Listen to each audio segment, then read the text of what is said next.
Swayam Prabha. Digital India. Educated India.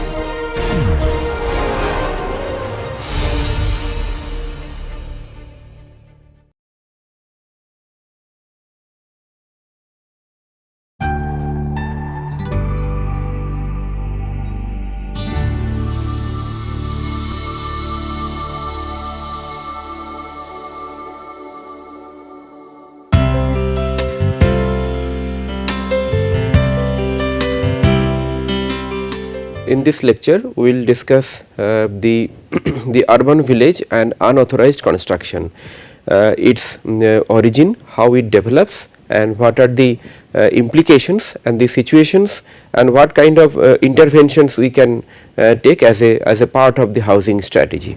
So, for these two topics, we will discuss one by one today. So, first we start with the urban village.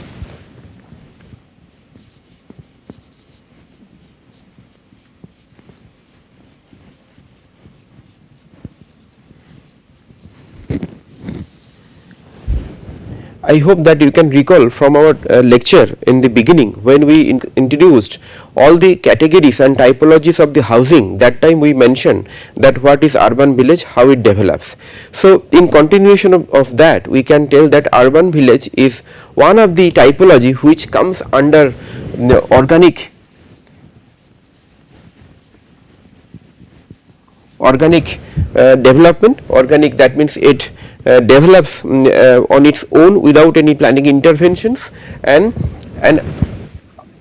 eventually it becomes sometimes informal settlements also. So, let us quickly view or discuss quickly again that how urban village develops. It will be very pertinent before going into the strategic part of it. So, we told that when a city grows from one size to another size, that is the city present,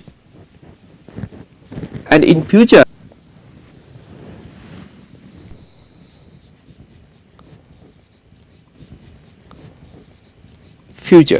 and presently around the city there are few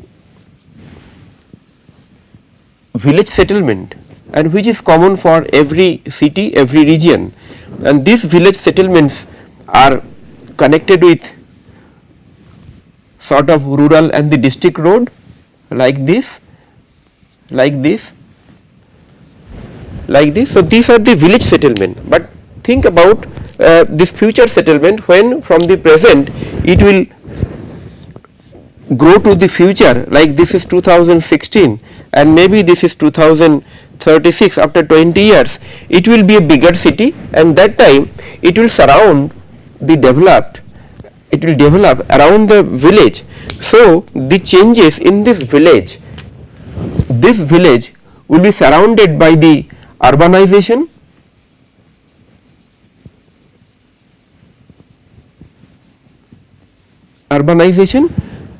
and it will have a very peculiar situation of a rural settlement which is transforming towards urban, having typical infrastructural problem. So, practically this is the reason why the urban villages are developed.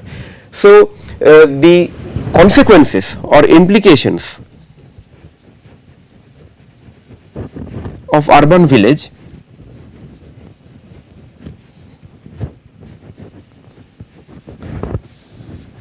that is also very important to see at this moment. So, when the city grows towards the periphery and it surrounds the existing village, and the existing village becomes a part of the city, but with a rural setting, and because it is a part of urban area after some time, so slowly it transforms from primary sector to the secondary and tertiary sector, from agricultural community to the industry based and commercial activity based community. So, that is the transformation.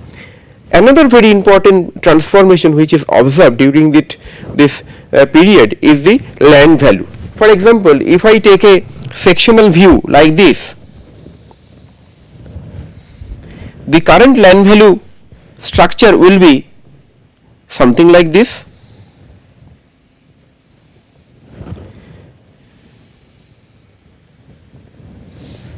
because it will be maximum at the city center, and it will go gradually go down, decrease the land value, at the city periphery it will be minimum. But think about 20 years later when the land value will be even much more like that.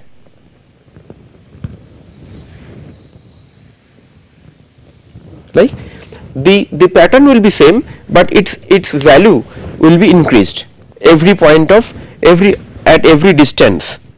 So if one village is here, let us discuss or take a case for a particular village. So this village is here, its land value is very nominal here presently, but after some time, because of the growth of the city, the whole land value curve takes a different path, and it takes a higher land value, but due to its infrastructural condition, due to its rural character, due to its lack of infrastructure, due to its rural character in terms of roads, connectivity, water supply, everything, so there will be a change of land value. Maybe locally the land value could be little less than the surrounding land value. The surrounding land value will be very high because it is well connected with the city, but within this urban village, even if it is very high land value, but comparatively it will be lower than the surrounding land value.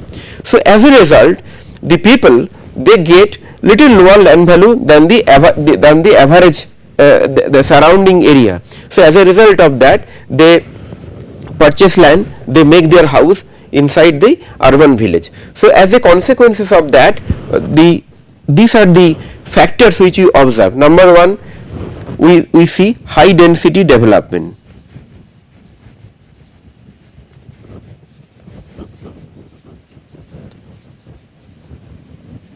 Development due to land value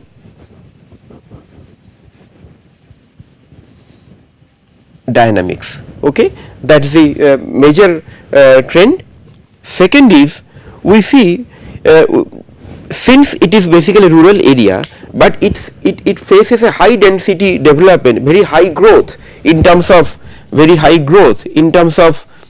building construction, in terms of concentration of the business entities, small business entities like say shops and commercial complexes.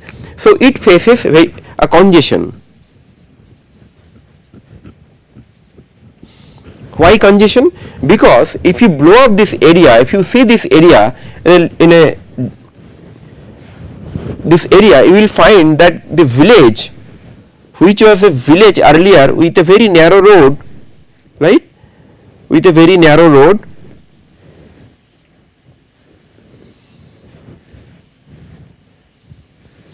with some of the rural houses, but suddenly because of the land value dynamics, you will find that lot of big houses have come up.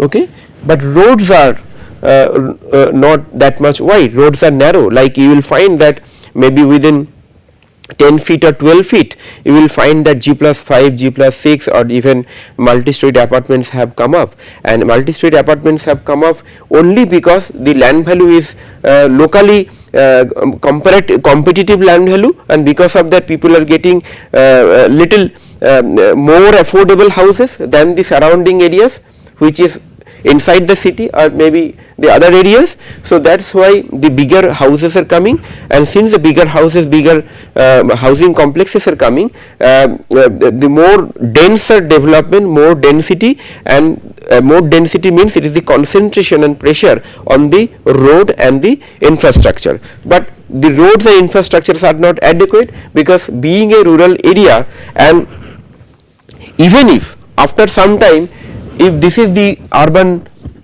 boundary, and maybe you revise the urban boundary from this to this, so you revise the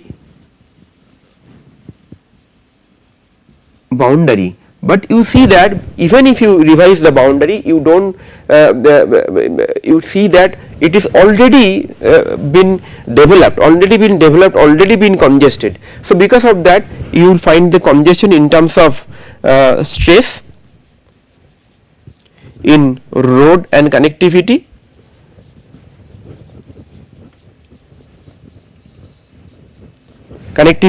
then there are stresses in terms of basic infrastructure like water supply, then solid waste management,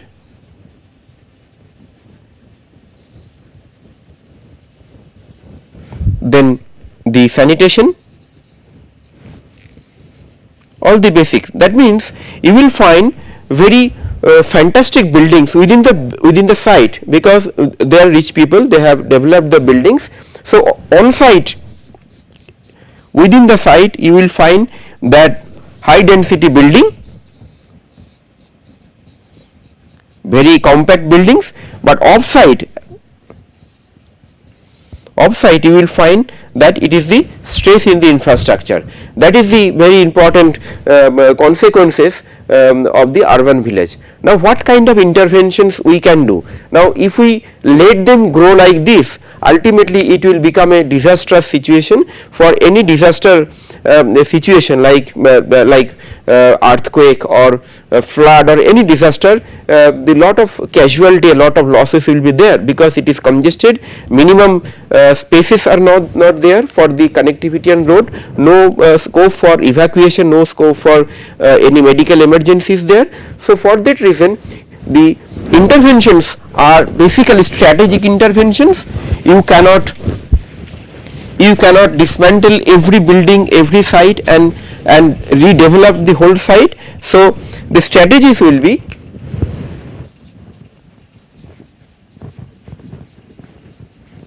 the first strategy you have to take as a planning intervention is the development control.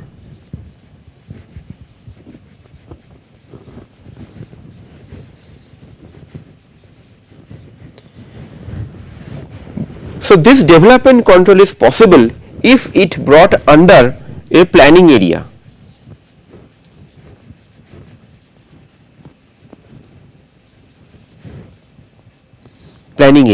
So for this, two mechanisms can be adopted. One is either you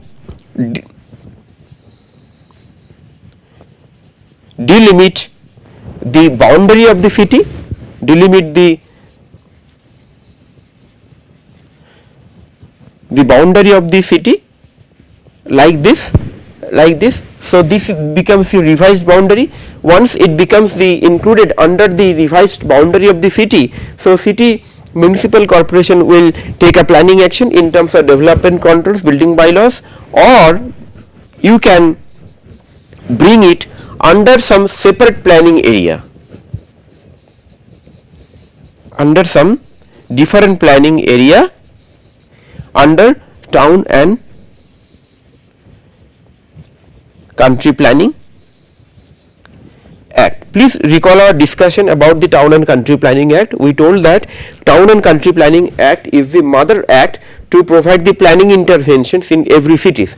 So these two possibilities are there. So under this any one of these two, you can bring some basic development control, and through the development control you can specify some of the parameters of the development, FAR, height, ground coverage, and also few prescription related to the vulnerability of the building, like say seismic safety and all this. So some basic parameters has to be there essentially, which is not negotiable and which has to be enforced. So development control is not sufficient, you have to enforce development control. Okay, and if required, in some of the cases you might have to go for even demolition of the some of the part, because some of the part will be unauthorized, they have not taken the permissions. So that is possible if you enforce development control with the city administration and district administration. And also facilitate infrastructure augmentation.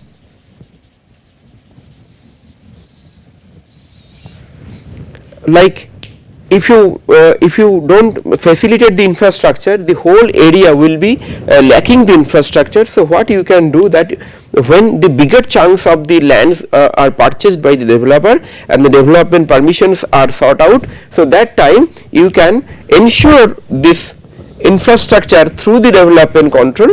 You can tell them or you can institutionalize that within a certain limit or within the certain limit range of the land area, these are the elements of the infrastructure any developer has to provide mandatorily. So this type of possibilities you have to explore.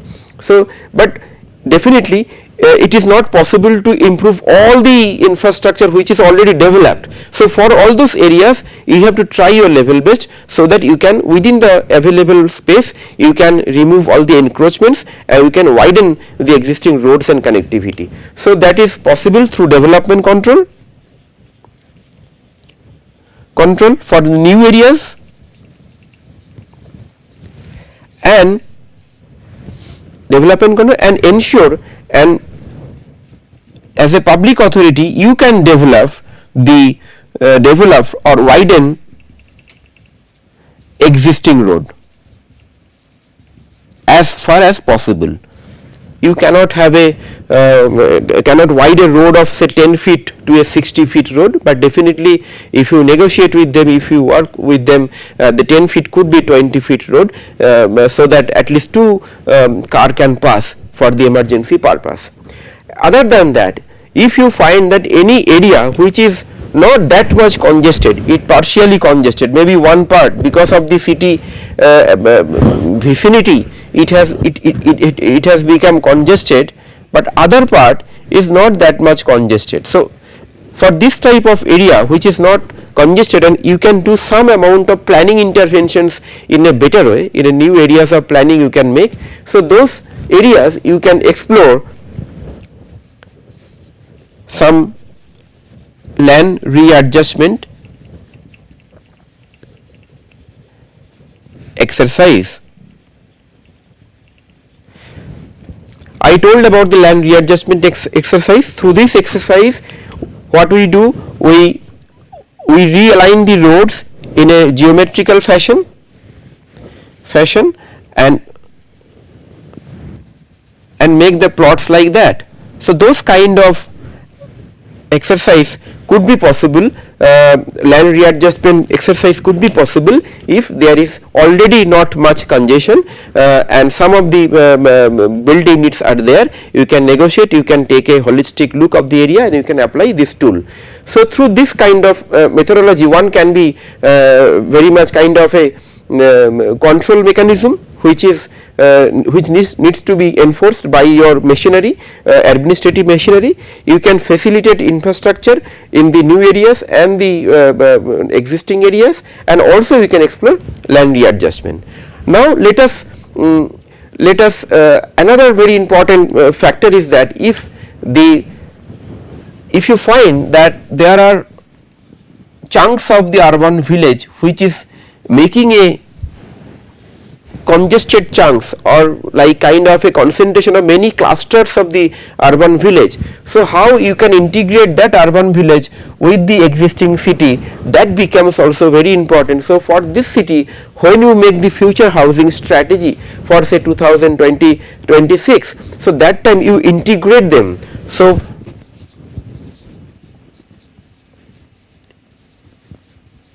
integrate with city housing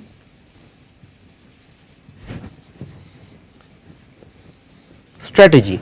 That means even if you do the land readjustment, if you do development controls, enforcement, facilitating infrastructure, whatever you do, you integrate them with the land readjustment, with the city housing strategy, because city housing strategy is the mother document, and within that document you integrate and include every possible interventions you are taking for all typologies of the housing. So that you have to incorporate in this housing strategy.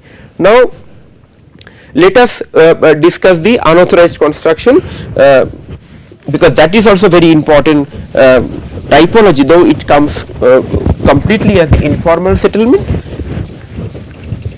but it is little different than the urban village, but it has some similarities in some of the elements that we will discuss, that how unauthorized constructions are important to take a planning intervention in a city. Now we discuss the conditions of the villages which is surrounded in all parts in surrounding a city, and city grows and it engulfs, it surrounds the village, and the village becomes a urban area. So we discussed about that. Now you have seen many situations where within the city, because of high land value,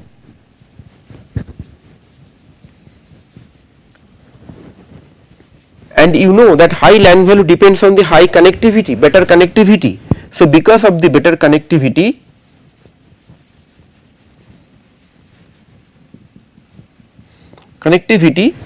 some of the plots, housing plots, some of the plots, they get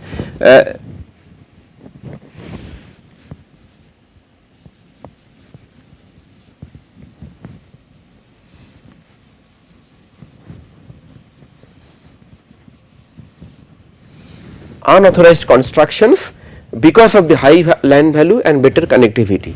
Now this unauthorized construction are not necessarily slum areas or not necessarily the urban village. In some of the areas you will find that maybe the whole area is developed by the public authority or the planning authority, and maybe the plot is given by the public authority, plot is owned by somebody, so there is a proper land ownership, so possibly that land ownership is there,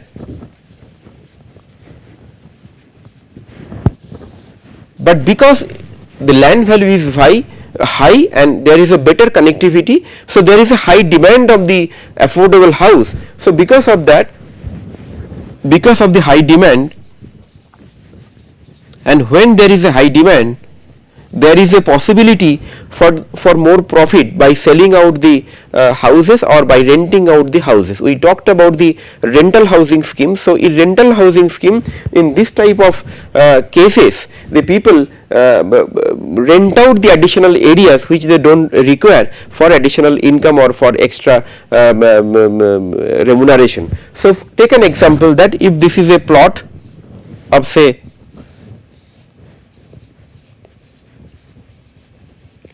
200 square meter. So if FAR is allowed here, say, or FSI which is allowed say 1.5.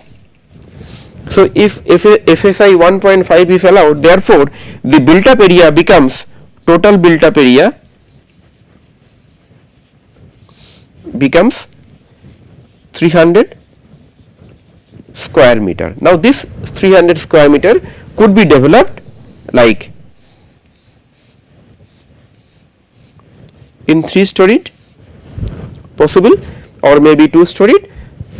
Okay, I am not going into details that what is the setback, what is this thing. I am taking a simple example that how it becomes. Now because it is a high demand and high land value, and with for the better connectivity, the people always go for another 1 floor or 2 floor.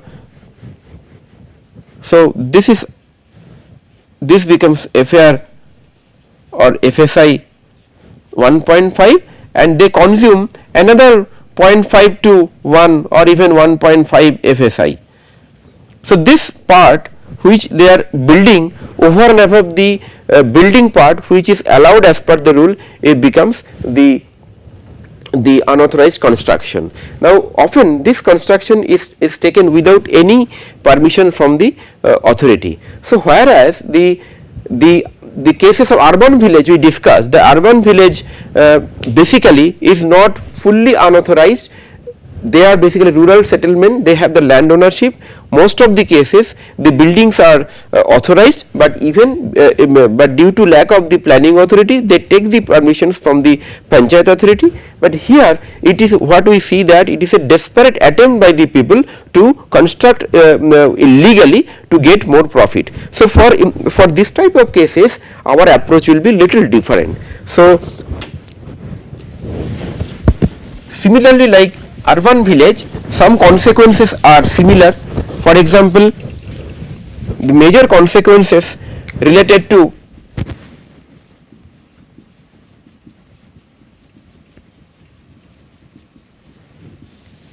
so one of the consequences is that sudden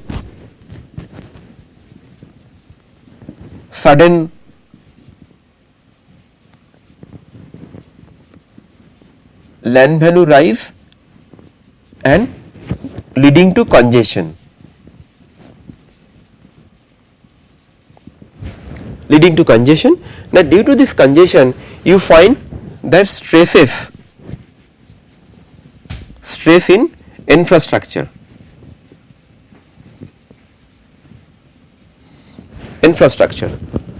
Now here you have the road connectivity, but stresses infrastructure means you have the stresses in your water supply, sanitation, solid waste, everywhere. So these implications are similar with the urban villages. So what kind of interventions are required? So basic interventions you have to take here is control and enforcement. Mostly enforcement part. Now the difference is in urban village mostly you don't have any development control. The development controls existing there is basically rural development control, but the land has already converted to urban area. So it needs a new development control that is possible, as I discussed. Either you delimit the municipal boundary or you bring back within some planning authority. But here it is within the city. The unauthorized construction could be inside the city, any place. So you don't need to always delimit the boundary because it is within the city limit. So you have some control mechanism, some development control mechanism, but which is flouted, which is not complied. So development control mechanism is there, but it is not complied. What you can do, you have to enforce the development control by giving regular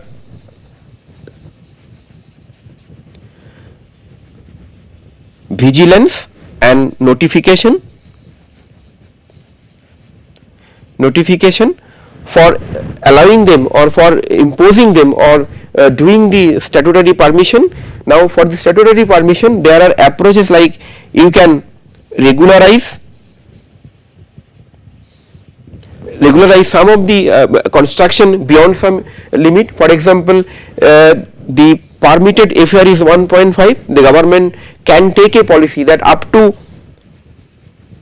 2.0 there could be a regularization with some extra premium or penalty. So regularize on payment of penalty, or you can definitely demolish if it is beyond the regularization limit. For example, you are regularizing up to FSI 2. So if somebody constructs beyond 2.5 or 3, so definitely it has to come at a cost. Either you demolish or you take more penalty to substantially to build the infrastructure. But in our country like India, the enforcement becomes very challenging because always the political willingness is not there. So here in this situation what we need for interventions in the unauthorized construction is basically we need political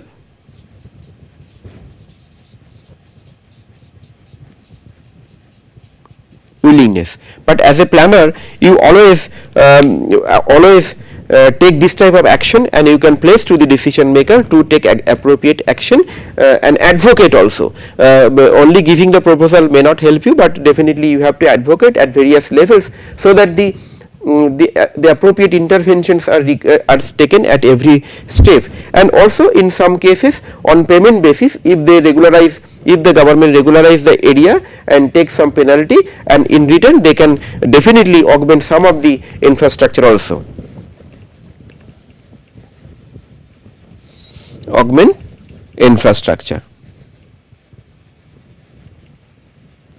Please take a note that if you don't take action for the unauthorized construction, the amount of unauthorized construction will grow and grow. It will increase only. So it is important to take a precedence, to can exemplary action for all unauthorized construction in every city. I am not talking about any particular city or any particular context. It is applicable for every city, every country. So as much as possible, we have to try to minimize or decrease the effect of the unauthorized construction.